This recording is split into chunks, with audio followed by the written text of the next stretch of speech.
Welcome to the Workplace Minute, powered by H3HR Advisors and sponsored by Paychex, one of the leading providers of HR, payroll, retirement, and software solutions for businesses of all sizes. My name is Steve Boese.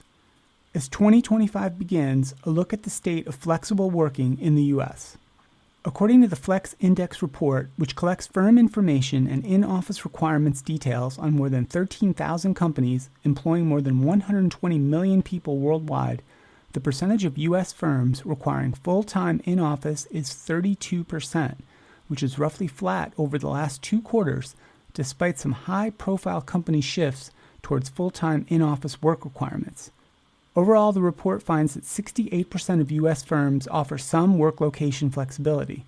This figure has been flat over the past 6 months, despite the many public reports of major companies increasing in-person work requirements. Other notable findings from the Q4 2024 Flex Index report include 1. Structured hybrid models where firms set specific expectations for in-office work, like specific days in the office or a required number of days per week in the office, continue to grow in popularity.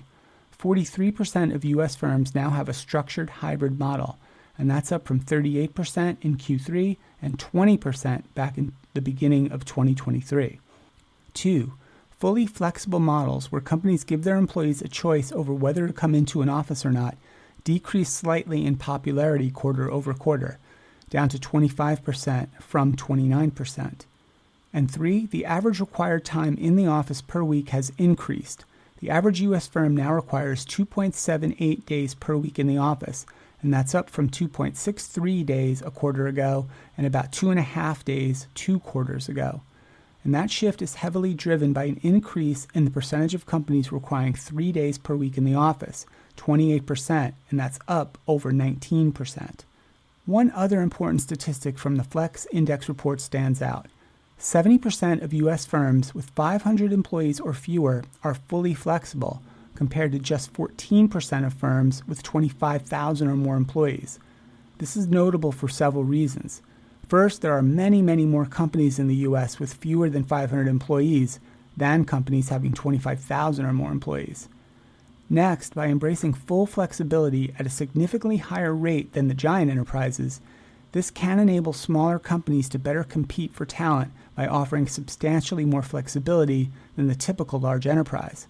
And finally, tomorrow's large enterprises are generally today's smaller but growing companies. It will be important to watch if smaller, more flexible companies continue to embrace that flexibility as they mature and grow in size. Or will they tend to follow the path of larger companies in requiring more in-office work and imposing more rules around hybrid working arrangements? While large and influential companies like Amazon, Dell, and the Washington Post have announced an intention to move towards full-time in-office work, the vast majority of U.S. firms still offer work location flexibility. But at the same time, it's clear that fully flexible models are becoming less popular and structured hybrid models are increasing in prevalence, with 43% of U.S. firms now operating in a structured hybrid model, with only 25% of firms being fully flexible. 2025 promises to be a fascinating year for work location flexibility in corporate America. Will the U.S. shift more towards full-time in-office work this year, or will structured hybrid become increasingly dominant as the preferred working model?